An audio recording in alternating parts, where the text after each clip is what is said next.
list should have 7 people.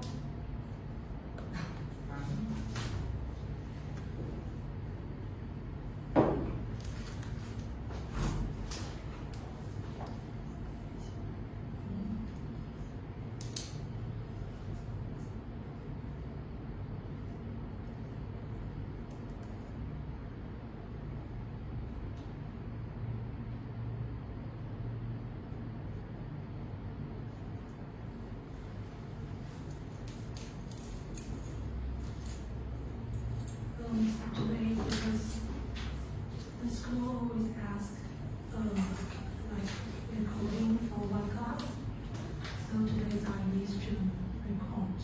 So I need your signature, agree to just for like the school's checking. Did you watch any performance during the weekend? Yes. Which one? Maybe we can share a little bit because we might need to voice others. I watched Sticky Hands, Six Mountains by Nanako Matsumoto and Cruising Traveling Talks by Jiaqi Mingchen and Ness Rupert. So you watched 2 pieces. That's great.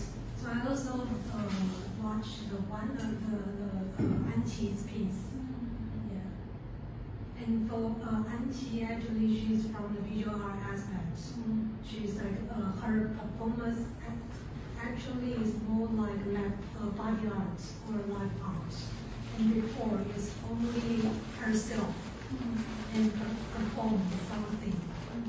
And then the second stage of her practice is she recorded her performance and made it as a video art. So it will be video art installation with maybe like a second stage. And I think now it's like a quite different stage for her because Riverlin also set up Adam project. Adam is mean like Asian meet Asian. So start from 2017 because during that time Taipei Performing Arts Center not yet open, but they still need to have some programs or start to do something. So Riverlin during that time proposed, could we really announce the performers, scriptwriter, theater people, artists from this region, then they can meet each other for a short period of time. But in this short period of time, we have so many different kind of talk, workshop, field trip, or even they can collaborate with like an experiment short piece for a kind of outcome of, not outcome, but just like a small piece at the end they might sharing with other people. So starting from this kind of small sharing section, and Anqi and the Japanese one, Nanako, they continually collaborate each other for 2 years now. So they meet in 2023. And last year they have the performance in Tokyo, experimental art something festival. And but this time, Nanako also arrived Taipei earlier, maybe 10 days before or 2 weeks before. And also did lots of different kind of field research and adds a lot of elements to this new production. So this production is not like a just repeat last year's version. It's more like on-site, new developed, new version. So I want to make sure it means that Riverlin kind of like facilitate their cooperation between these 2 performers. In 2023, because 2 of them part of the Adam project. Okay. So that's why how they meet each other. But after that, for the Adam project, they also really hope can have this kind of long-term collaboration, especially if this pair, they are really interested to continue their collaboration. Then the Performing Arts Center, this site, they might support. But also they need to find a lot of different resources. So NANACO also have some fundings and support from Japan site. So this time, some budgets from maybe big budgets from Japan site, and then also from Taipei, and then we can continually to collaborate. In the talk, Anqi also sharing, for her is quite different experience because this time they also have the dramaturg. So someone like coordinate everything, added a lot of theater elements, and also the people specialized with the sound also added. But for Anqi before, it's more like her individual performance. So sound is not really important element. She always just record what is the surrounding sound and the actual performance. So this time for her is more like a theater experience collaboration. So how you do you think on that performance? I really liked it a lot. Sense the visual arts background from Anqi and then dance background from NANACO. Yeah, I find it quite interesting.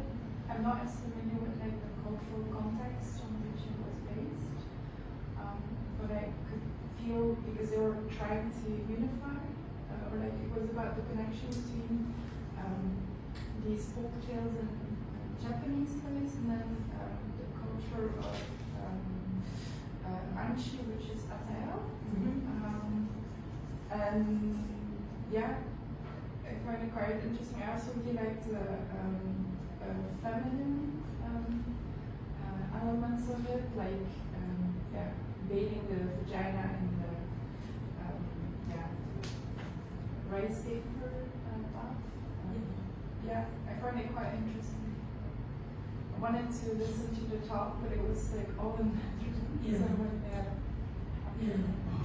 They always before the show, they also have someone to guide you. Like you can see what is the previous hours by Anqi, and then afterward they also have the discussion by these two artists, and also the dramaturg also join the discussion of storyboarding. So I think it's quite interesting if you can have like the whole package and see how it's going on. I think I was sitting next to the main director of the Tokyo hall, so I also overheard like how it was different. Oh, Yeah. that's great. Yeah, it's interesting. In the talk, they also sharing from the beginning the two major concepts they are sharing and continue working together. One is feminist aspect, and another one is decolonization. So they all was thinking about these two terms and they're working together.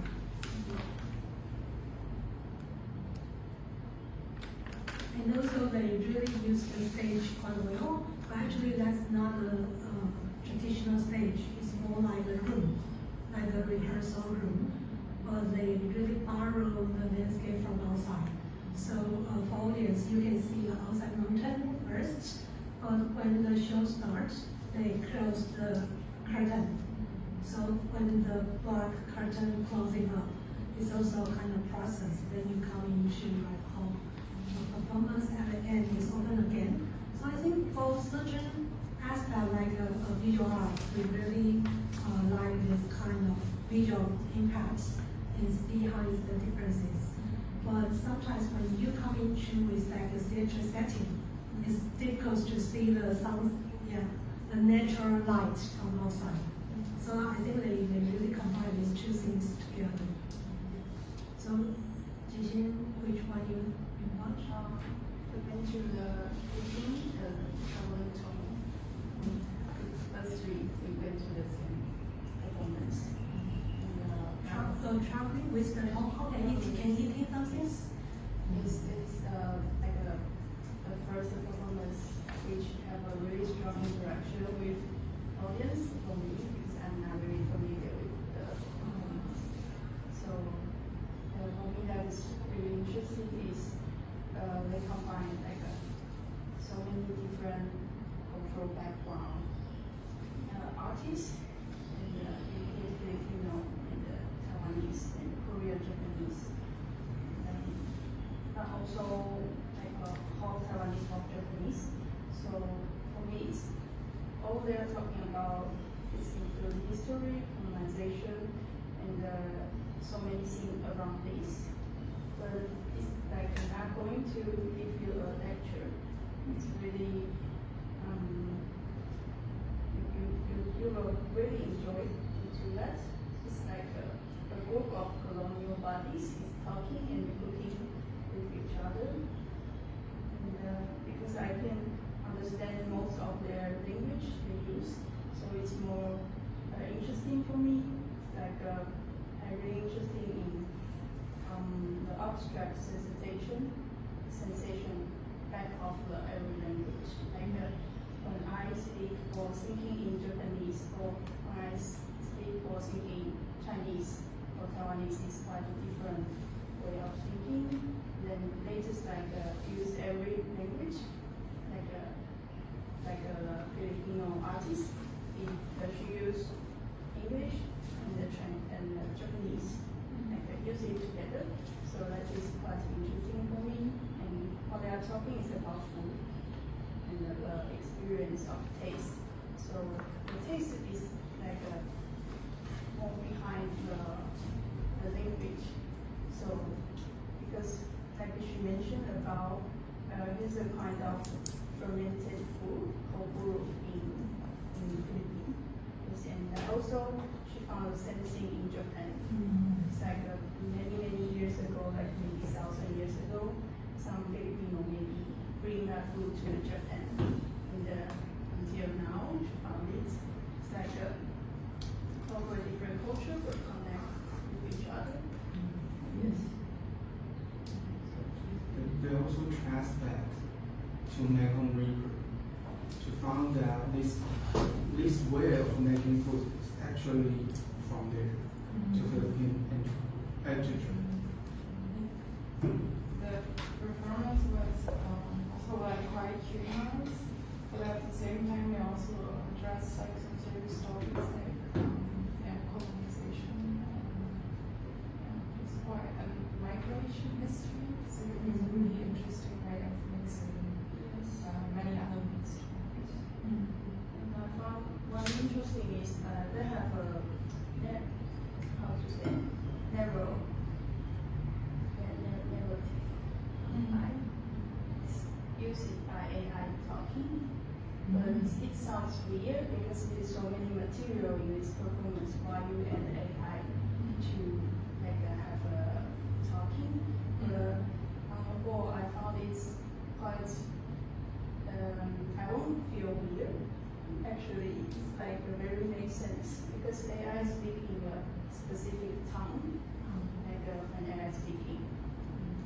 In this performance, because they use so many different languages and they have their own accent, and AI sounds like really, how to say, like a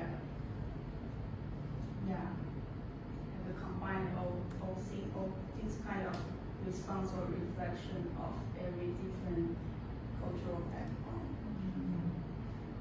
What else I really liked about this performance was the atmosphere. Like at the end, everyone could go to this table and taste something prepared, and it was really. It's like a live TV show. So they cook first. They cook and then they speak to each other to talk about their narrative about what they have found before.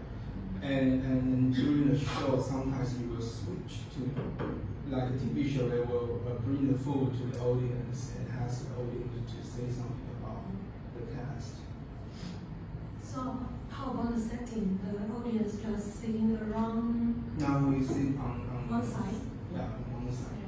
But after the performance, everyone can go down and listen. So I think it's quite interesting. The Taipei Art Festival actually is trying to break down the boundary between visual art and performance art, and try to bring in different kind of experiments. So if you are thinking about the theater setting, it's impossible to cook it on site, and the audience and the stage is like really far away. But right now they use this kind of rehearsal room, so it's more like just empty space, and you don't have like a long distance between the audience and the performers. And the performers also be part of the audience. There are not so big differences. So it's quite interesting to see how this kind of exchange or even certain kind of relationship coming out from that. So today we are looking at how the visual art context, why the visual art have a lot of performance aspects right now, from which period of time, or why the museum need this kind of live event. Live events bring vivid atmospheres, interesting, funny moment for the museum, or they make museum trouble. Because before museums staff, they just sit the corner, that is fine. But when some live things happen, they need to have like a better arrangement. You need to have more people, you need to prepare it in advance. So for museums, logistic supporting system will be totally different. And why museums like this kind of complicated things? It is because the audience change, the audience behavior, audience knowledge change, and we will discuss this in the class. So we might look back to a lot of terms. Last week, we were just quickly to sort out a lot of terms, like performing art, that will refer to like National Music and Theatre Hall. They are doing this, in the middle is the National Music and Theatre Hall. They are like a really traditional setting with the Chinese elements. And then everything will happen on the stage, and audience will be on totally another side. So you have like a classical music, theater piece, concert. And this one is the new, not new open, it's already open 2 or 3 years. Taipei Performing Arts Center. Although the term is Performing Arts Center, but they really have different style of venue. So like this one is the global theater, but it's still separate with the stage and audience side. And then they also have like a blue box. Look, I never big blue box, and this can combine as a big theater piece. And this time, the Taipei Art Festival, the venue is always the rehearsal room. So that kind of thing is like this, like experiment theater space. So not anything can happen. The audience not have proper seat. Maybe sit down on the ground, maybe just one side, or you can walk around. It depends on what kind of programs. So this will be the performing art.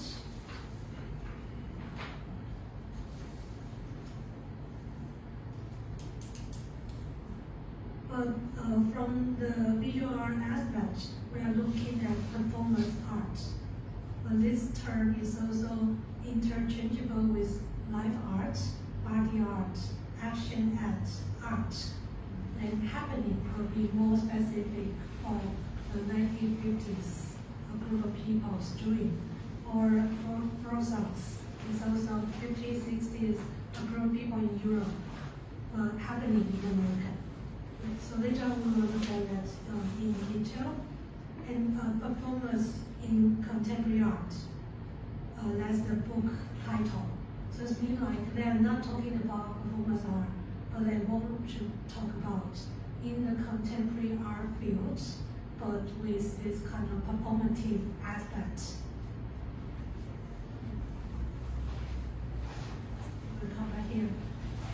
I will share this again, the reverting quickly to mention last week, Sun and Sea, and first time they presented in Venus Biennial, this Italian pavilion, and for me, that's the totally visual art setting, for the Venus Biennial, and each pavilion, some pavilion not in the main venue, they might locate it in the street or everyday living area. So for this one, firstly, I have a long queue outside, and you didn't have any information about what it's about. You just have a long queue, maybe half hours or 1 hour. When it's my turn, then I went into a kind of half empty, abandoned house. Then I crossed the garden. The garden is not no one take care, so a lot of grass just grows, and you feel like okay, you are coming to some very strange, maybe a little bit dangerous, but not dangerous because you with a group of audience come inside, and they will arrange maybe just 20 or 30 people come once. So they will do this kind of audience control. Then we walk into that house. We were brought into the second floor. Then you can allow walking around the second floor, but not go down. And first floor is the performance place. So when it were they continuously performing, like all day during the exhibition? Yes. I think they have their time, maybe 10 to 5, and then the audience will come into like a group, but they continually. They not like they will say, oh, we will start to perform. Well, no, you just jump into certain kind of continually event. They keep singing song, they do the performance, but the performance is really natural. So the children will walking around or play a set, or the dog, you cannot control the dog just walk around. And but the singing, because everyone have their iPhone, so they were singing according to the text. And they all have like a microphone or something. So when something performed, it's more like the music. Okay, so the audience have this kind of view, and then you can walk in around.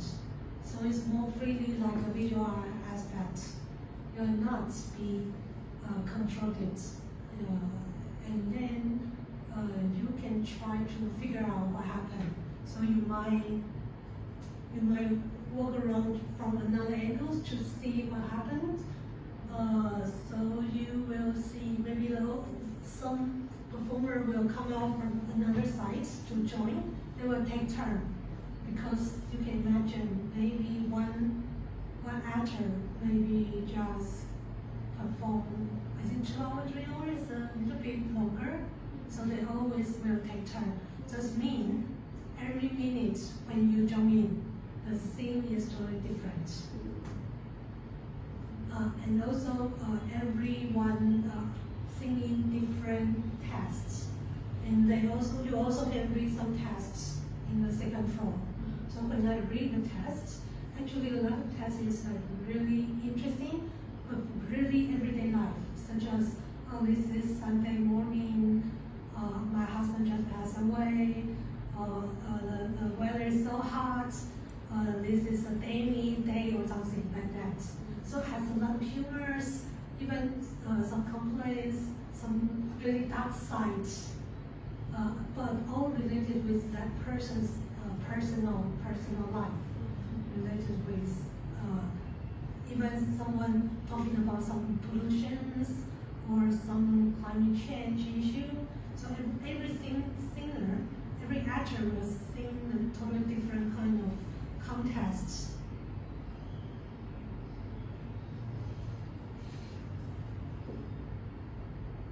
So that's the last year in Taipei Performing Arts Center.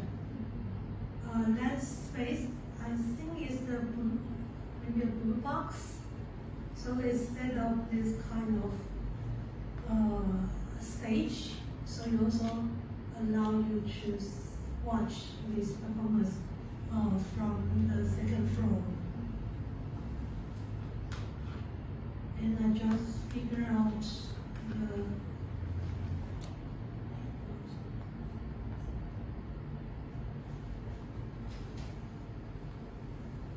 one.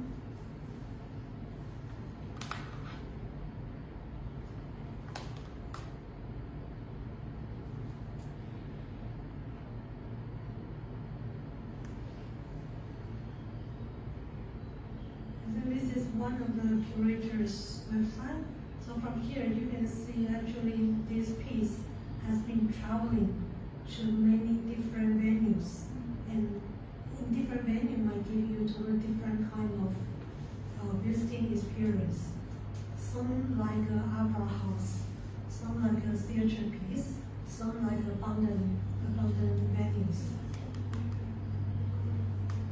So even I don't know, that one is like very strange. Maybe some unfinished building,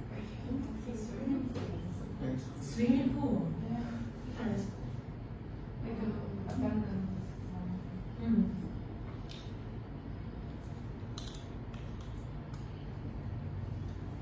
So right now you will see this kind of programs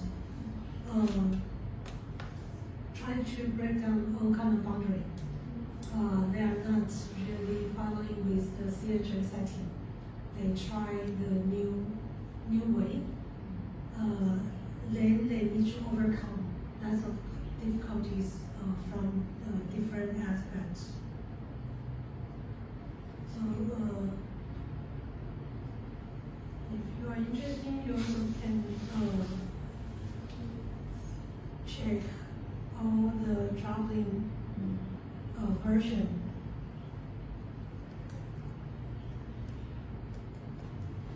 But when they first time appears in Venus Biennial, actually I asked them, do you have any like a catalog or something? Because I find out the text itself is really interesting. Then they told me they don't have the catalog, but they have the album. So they use the music industry's thinking. They record everything, they make like a big album as instead of the catalog. So that's a different way of thinking and making dual production.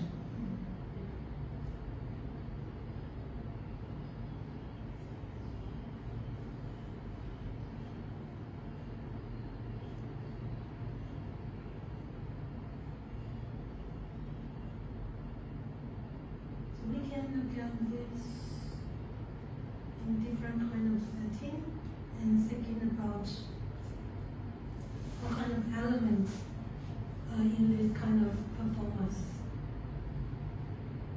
and how it's different from you see some exhibition inside the museum.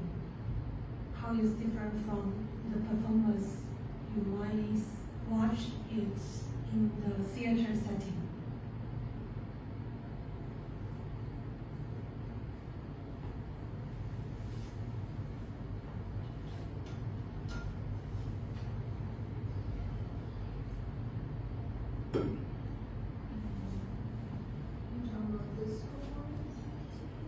Yeah. But this is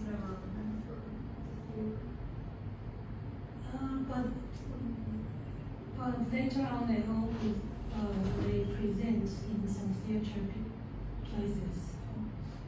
But for first time, of course, in the visual art setting. But in the visual art setting, why they win the Golden Lion Award? Because it's quite different from our imagination. If your imagination limited yourself in visual aspects, you're never thinking about album can be your catalog. You never think about the whole non-stop performance be your main content of your exhibition. When it's like set in a museum setting, it doesn't have like the theater performative rituals like entering theater, lights going out, everyone's silent. It's more like a flow, continuous flow. Yeah. So here is more like provide you this kind of live events, non-stop, continually happen. And the audience can come and go, and then you catch such a kind of moment. So it's not like when you visit the museum, you might see almost the piece, except too long video. But at least others, you might have, if you say like 90% you catch the content of our works. But this kind of performance, you might just catch 10 minutes when you was on site, partial. You cannot have the overview. So they did this in the was like really formal. Really formal, yeah. Like that, like you come in, you buy a ticket at this hour, and if you're late, then you don't get to come in. In theater, like this, a lot of regulations. You don't have the freedom on your body. But I think for some performance people, they love this piece because suddenly they also find out this kind of audience engagement, audience body's freedom can be allowed. But for them also have a problem. They say, oh, I cannot see the whole piece. They normally will be giving for 1 hour show or 2 hour show. You will receive the whole package. But for this, they might feel like uncomfortable. Yeah. How long is it again? Non-stop. I mean, like one iteration is No duration. Then non-stop. They will start from 10 o'clock until 5 o'clock. They just take turn. I mean, for the That would be audience, like- how long the audience staying? the whole one No, whole. not really say how long you should live. It's So I mean, depends the on play itself, like one from the beginning of the play to the end of the play, like how long? Because they can do loop it multiple times, but like one of it is how long? You cannot really you cannot really figure out because it's like a take turn, different people singing, and also has a lot of random thing might happen. Even the loop, because you don't know when is the starting, when is the end. So I think for this piece, I think it's different with the theater stage because it gives audience more flexibility and personality because as you step into the setting, like you can choose whether you want to see the piece, in which visuals you can change your position. And for the personality, I mean, because you say it's very, like we can, they don't have the fixed starting point and ending point for each audience. So we may have like, we can begin to see the performance at any time that we want and end it at any time that we want. And it gives like the audience more time to sense their body either. Yes, and even for the vintage venue, this one, although they will have like audience control, but once you are allowed to come in, then you can decide how long you want to stay. Maybe 10 minutes, half hours, 1 hour, no one will push you. They will just count, maybe one left, then one come in.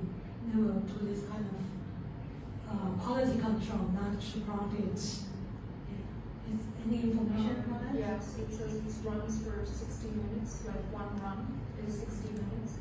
But I understand what you're saying in the sense that as an audience member, if you step in and you catch it, say, in the middle of it, you don't quite have like an idea of where you are in the play or how long this would go for. So maybe if you watch it for 60 minutes and then you go back to like where you first came in, you sometimes wouldn't even realize, which is kind of very similar to like to watch a video work in like a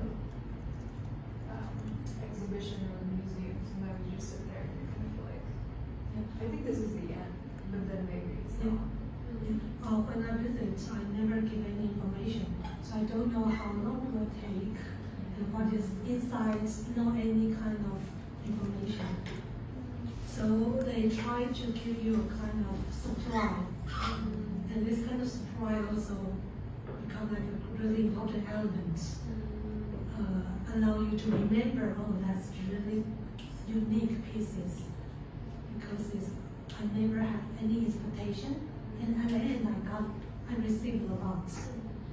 But then even it has a loop, it's different from video hall because every time performed again, each time is different. Right. Even the performance. Yeah. And also because the actor will take turn, and also have a lot of random things happen, like a dog will, maybe the dog is barking, and then the dog might forced to leave, and another dog coming, another children, and children is difficult to control.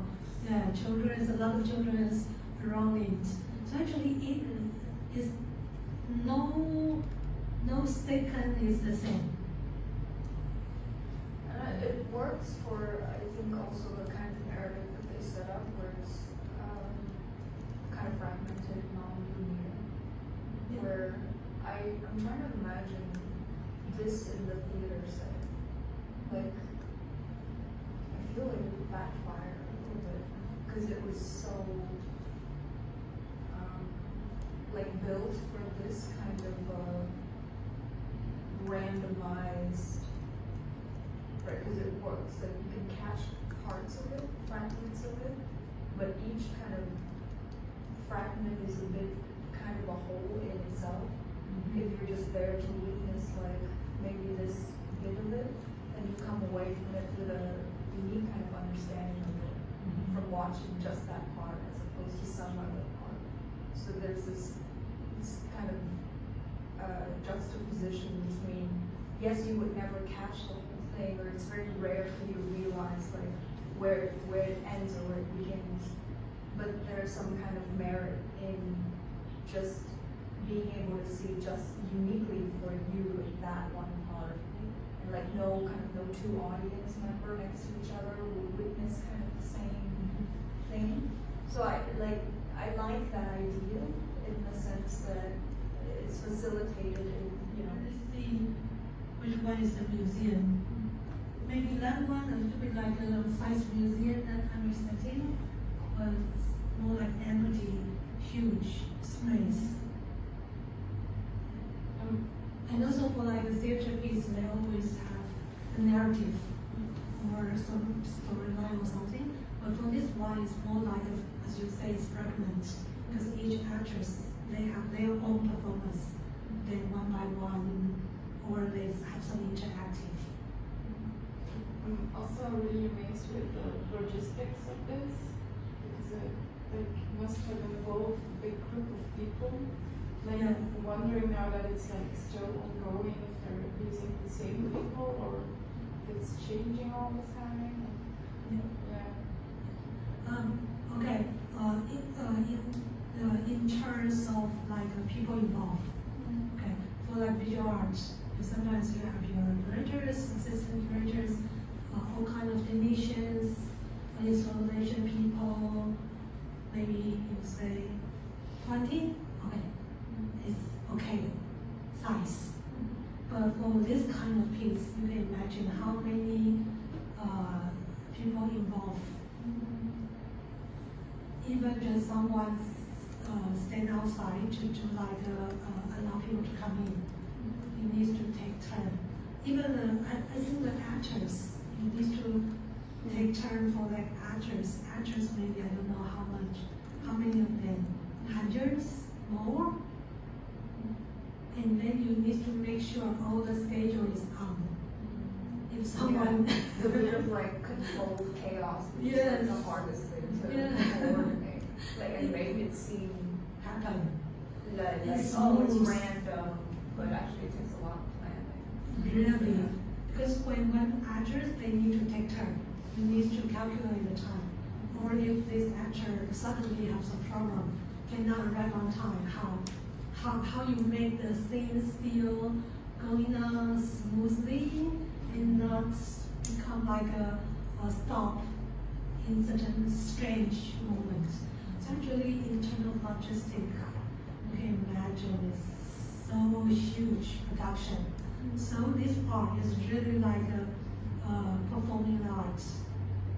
They need to work in with large numbers of workers in different levels, different aspects. Do you know if they use Lithuanian performers in Venice or more like local? It's English. It's translated from Lithuanian to English for the real Venezuela. But like the performers, if like the actors. Yeah, that I don't know. Yeah, I don't think they can have so many people fly. Yeah. They need to have a lot of from local. So if like they travel to Taipei, Yeah. of course they might have like workshop or like select some actors from local and then do the rehearsal things. But they might have main actors. Maybe can So call. here they list out the names of all of the singers. How many of them?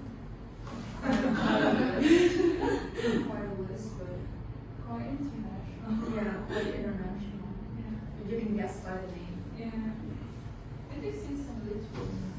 Yeah. But a lot of it is.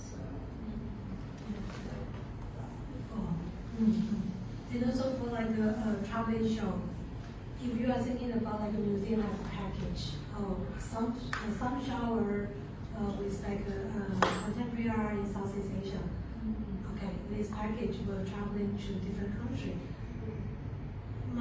They might just use this package and then reinstall. If the local museum want to involve a little bit, okay, they say, oh, could we have two from local to add in this package? But for this one, you can imagine when it's traveled to one new place, local production might play the crucial role because they cannot just open and reinstall. They need to like as I say, selection, training, rehearsal, and at the end have the performance. So I say I don't know where is this location. This is Seoul or something? Seongdo-dong, Korea. I think it's in Korea. Korea. Yeah.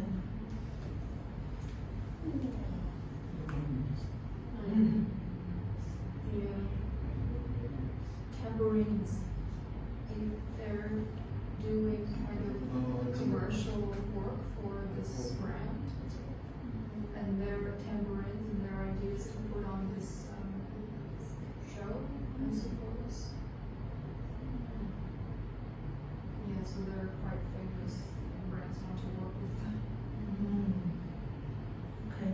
So I wonder what I wonder what the experience of this would be like if it was actually staged in like a theater setting, like on stage, black box, but people can come and go yeah. whenever they like. Because I feel like this setting is very much, there's almost like a panopticon Yeah, I think this one feel is more to like it an where- opera house, the kind of everyone have their own seat. Yeah, but it's kind of all surrounding. You In mean- all of these, they stand above it and they look down, and there's this kind of surveilling Yeah. kind of feeling to it. I wonder what it would feel like if it was as less of a surveiller, like kind of 360 and more kind of a spectator. Yeah, because it's all very much set up to be Mhm. kind of 360. Anyone can occupy any angle. But I guess that's to the uniqueness of the experience. But I wonder what it would feel like differently if it was more of that kind of a spectator feel where you're just, you're in a seat, you're an audience member, but then add in the kind of, you can come and go. Like, there's not a strict, like, you come here at this time and you watch it for 60 minutes and like that's the end, because I feel like that really takes away from the essence of the piece a lot. Yeah. Firstly, it's quite interesting why they want the audience in the higher position, like a civilians to observe each corner. Can you imagine if they allow the audience in the same flow and walking around Yeah, the they're totally scene? different. Totally different, right? Too much. Yeah, it's in this kind of setting, it's more like one view. You can see the whole scene. It's a little bit like on stage. You can catch the whole scenes. I think that's the main point of this performance because it kind of fit into the context of the visual art. You never be able to walk in the painting. That's the idea. Yeah, that's the idea. That's the idea. Yeah, and when you watch a video art or even a painting, you can something goes wrong. So that's the whole setting about visual art, but in a performance way. Yeah. For the visual art from the 90s has the relational aesthetic. It's a little bit like an encouraged audience can walking in the kind of artworks or become part of the artworks. So that's also a kind of participatory aspect, performative aspect, come into like visual art. So that's the one I want to starting with this piece and thinking about how these two fields crossing each other and what kind of elements by the museums or like visual arts contests want to catch. So like they want to thinking about what is break down the boundary between art and everyday life. Especially when we later on we're looking at the life art or body art in the 60s. They're really keen to connect with everyday life. So they will to like practice just very simple gesture. Take a cup of water and put it down and it's continually for 1 hour. It's a little bit like a kind of everyday gesture, but in an everyday setting, you won't do that. It's a kind of challenge how the human bodies can sustain our everyday life. And this kind of performance, our life, our body art, my setting in the gallery setting, the white cube, just one artist used his or her own body to very simple gesture, continually a certain period of time, maybe 1 hour, maybe 2 hours. And also someone might use the public space setting, walking in the street from one side to another side, or walking around the island, our island. In the 80s, we have a crazy artist, and he said walking around the island is his work. And I just recall the one performance in Taipei City. I forgot the name, but the whole idea is the group of the audience, they will give you a earphone and you just walk on the street. And the earphone will instruct you where to go, where to see. Then others, like passing by or pedestrian, will see a group of people like walking here and all look at the same direction and do something else and move away. So it kind of blends the boundary between audience, between the actor, the performance, and someone just not included in this activity and hold together. Yeah, that kind of street performance or like a street theater or walking theater. They have so many different kind of terms, and they just want to firstly break down the everyday life, and then change the venue from the theater setting into the public setting. You don't know who is the actor, who is the person by. Unexpected experience. So here, audience media. They always need to have some action, doing something. Unexpected, supply. Everything is trying to do experiment. They don't want to they don't need to follow the standard form or like a previous kind of setting. And sometimes it's the process based.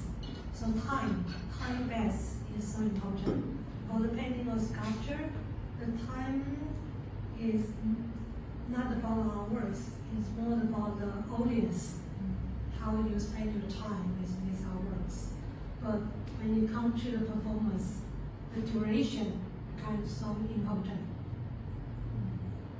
Within this duration, this is our work itself. And our work of the time-space interweaving result. And life events, everything should be alive. So for the life, sometimes it's not repeated.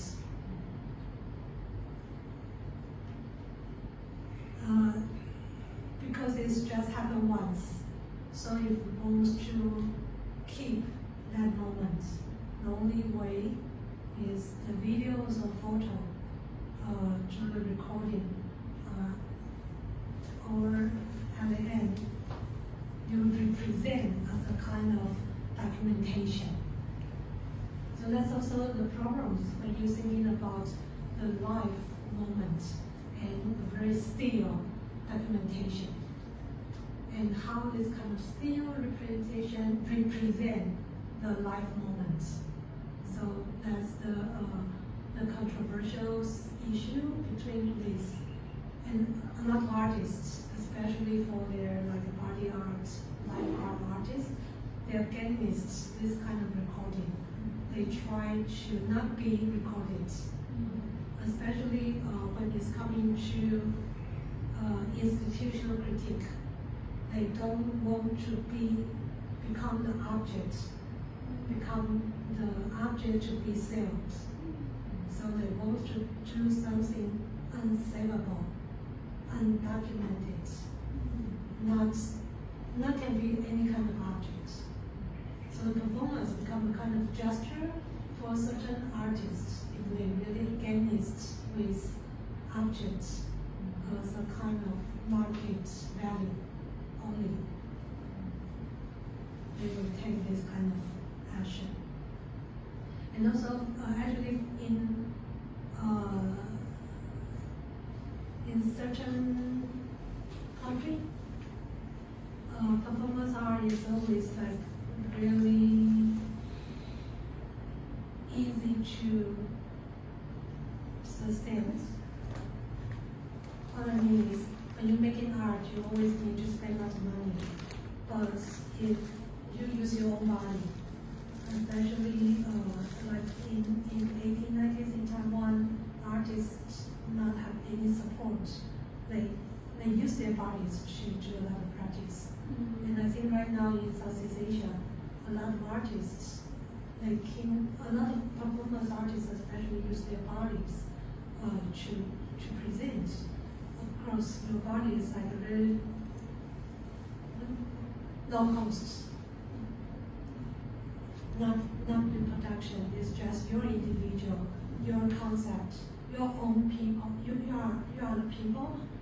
You deliver your concept through your body practice.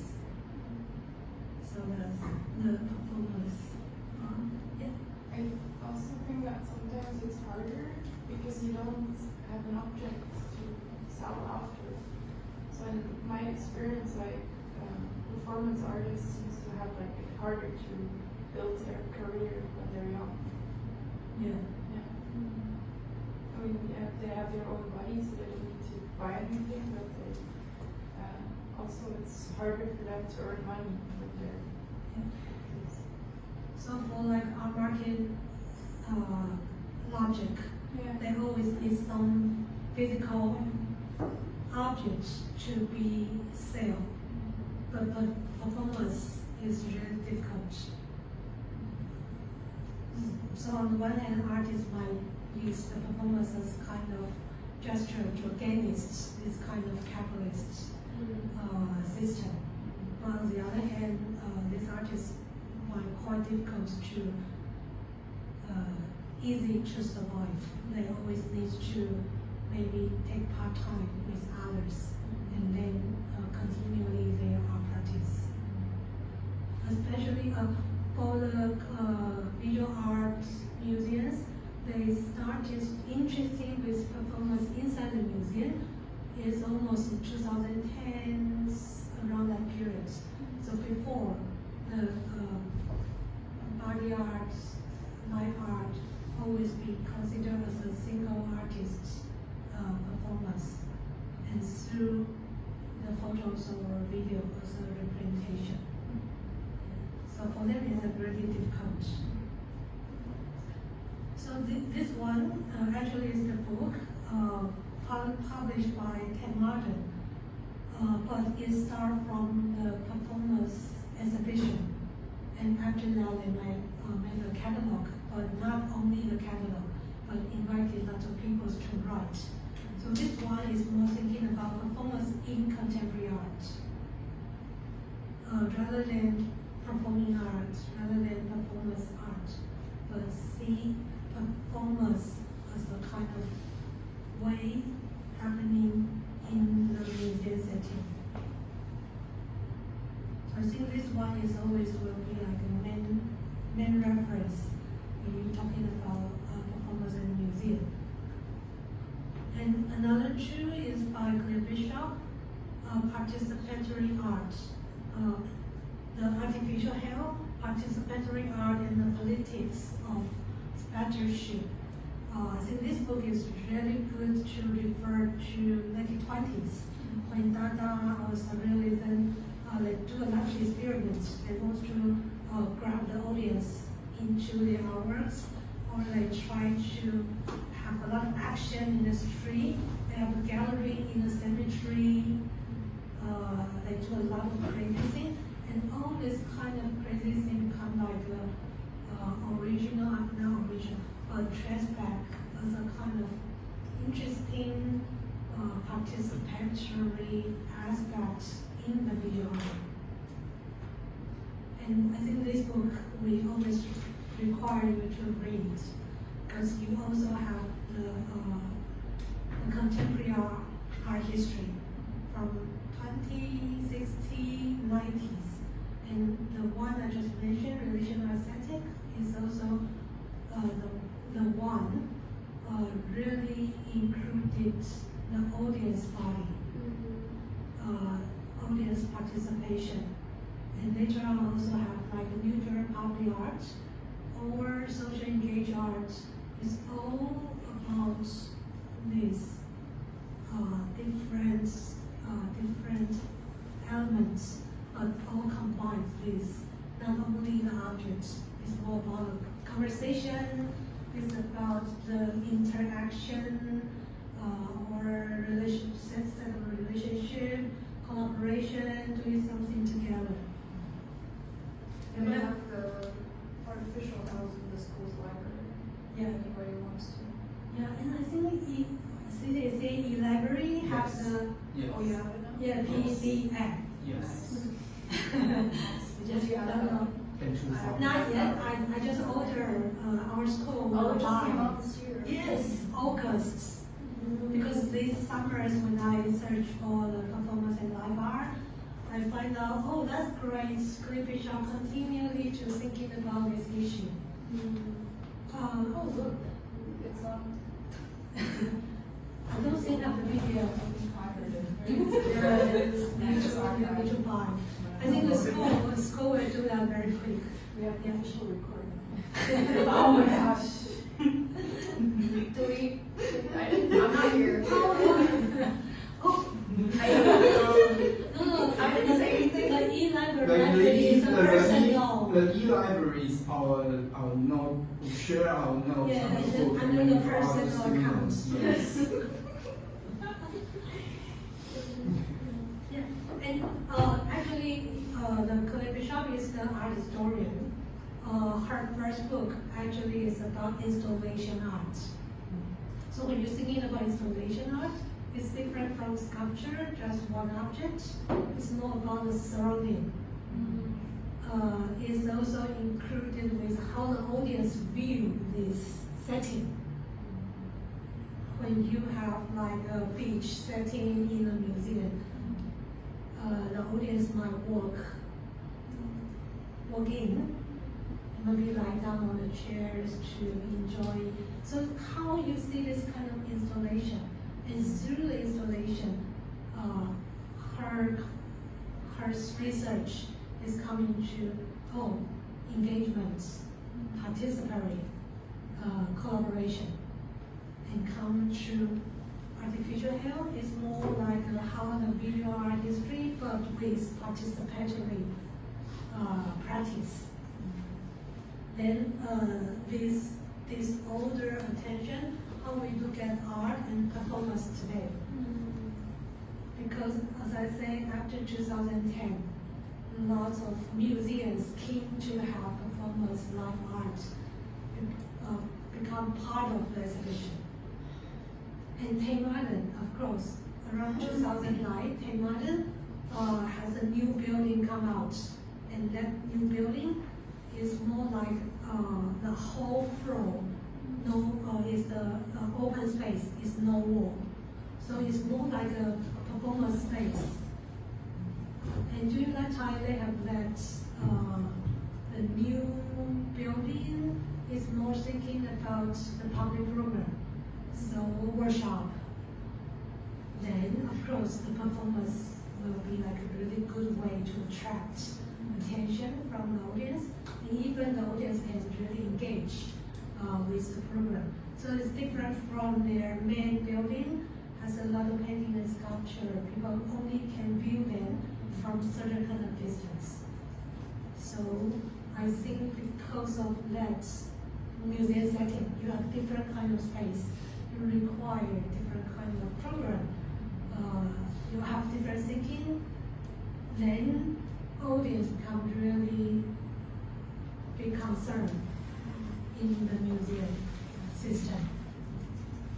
Before they, maybe around 2000, the museum only thinking about how we can attract more audience. Okay, more audience can stay in our museum longer, so we provide coffee, we provide public program, a lot of service, so the audience might stay longer. But after 2010, and more thinking is how we can include audience become part of the museums. Not only the program, but also the exhibition, but also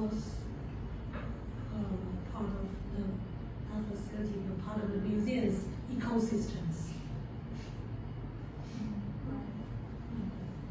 I like the, I haven't read this one, so I don't know, but the idea that, I think one of the most prominent idea that is is relevant to performance art as well from artificial health is this idea that at some point in time, art was kind of subsumed into a kind of structure that whose like function basically is to serve to repair the bonds in society, like broken bonds between human beings. Say, if we have a class struggle, you know, if there's certain discontent about the way that the economy is set up, or you know, welfare is being distributed unevenly to people and across a society, then the idea is that at some point art could be employed to kind of fix those like bonds. And this idea that like by participating or being a part of some kind of, say, a performance or an artwork or an installation or something like that, that you kind of basically, I mean, your criticism is that you hijack, right? What art is, or the museum space, or whatever it is, and you hijack these bodies and you've turned it into kind of a political project that actually hides and smooth over the fact that, you know, maybe like governmental policies are messed up and like there's always like political kind of, so I wonder if at some point in the course we also talk about this idea of performance art, because I feel like performance art is one kind of art today that is kind of like a shoe-in, like a really good kind of vessel for this kind of, that's what she calls it, artificial like health, right? Because it's not real, and it's kind of a product of something a little bit more insidious. So I wonder, like, even just with like the Sun and Sea performance, where just the idea that, oh, the audience don't have to conform to a certain time frame, like your formal kind of theater setting, they can come and go, and you know, and the idea that like, oh, each audience, the way that they see it is unique to their own, and like it's equally valuable, or like something like that. Like sometimes I wonder if that kind of like democratic language, like, oh, there's no center, you know, there's no one right way to understand this. Like everyone has their own, like, at some point does that also kind of fits into this kind of critique that Claire Bishop was talking about in Artificial Health? This is kind of a really interesting question, like why, especially in Taiwan, I mean, there's a really big push from the government to make this thing happen, and it's very much the language surrounding it is always kind of, you know, very, oh, it's about queering, it's about marginalized communities, it's about bringing in all like really kind of democratizing, right? And like I wonder if that kind of, there's a certain trend in which this is happening because there's a larger sort of ideological or political project kind of playing sort of in the background. I wonder, because for Taiwan, what I've known about Taiwan thus far in its kind of cultural policy is a certain idea of, say, multiculturalism, multicultural management. That is, I think, really deserves a lot of critique. I don't know, just you know. For Artificial Health, this book published in 2012. So her observation actually is from late 90s. Right. And in UK, in 1997, the Labour Party coming to the power. So they have like a creative industry as their main policy. So art can be a useful tool not only earn the money, but also engage with like a everyday's problem. So that's the social engaged art come out. And also art could be the bridge for different ethnic group. That's the multiculturalism, right? Social bond. Yeah. And from that, Taiwan government also learned from this trend. In the beginning, Taiwan government see creative industry as a good way to earn money. But I think after DPP coming to the power, they are more thinking about the left-wing way of operating the government. Liberal or left? There's a distinction. Because for me, I feel Yeah. like it's very much a liberal idea of how society ought to operate, not not leftist. per se. Taiwan is not really right and left. Actually, something is all in the middle. So I was okay. Liberal is trying to provide the marginalized society have some support, or have some disadvantaged people can have certain kind of the government support. So that's why a lot of participatory art, social engaged art really be encouraged. Community art, yes, because you can really use art practice come into certain kind of community and really deliver some kind of project. And a lot of local government really like art festival. Our festival might not have solved out any kind of problem, but they can really reveal what is the local identity. Or they construct it, actually. Yeah, or they also want to have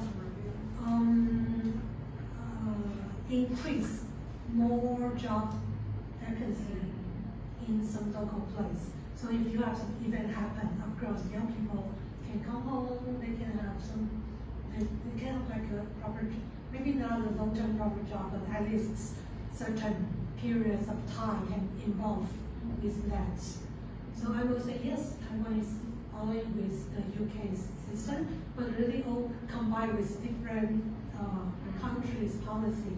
So also grab something from American, grab something from German, from Japan a lot, just follow Japan. So our culture policy, of course, you will look at what we need at this moment, but we'll learn from outside and like a puzzle, we try to do the mapping, and this mapping for our own use. Also, performance art, why is so hot after 2010? I think it's also related with all this kind of trend, the global trends and also the local needs. I'm just thinking about like because when you mentioned, I don't know what you mentioned, something that is pretty constructive. It reminds me of Lima, and like the reason why the organizer they created that act of work for only the what we call indigenous people indigenous performer to have a chance to participate in some awards and get some position and be recognized by the arts industry. And that is because their performing practice, as I know, is not recognized in the common arts industry because people usually just they tend to be interested, or they are more interested in the US and German performance art, specifically ballet or classical art. And I just remember. Pulima Award, she just mentioned, is like a special for indigenous people set up in 2012. Pulima actually,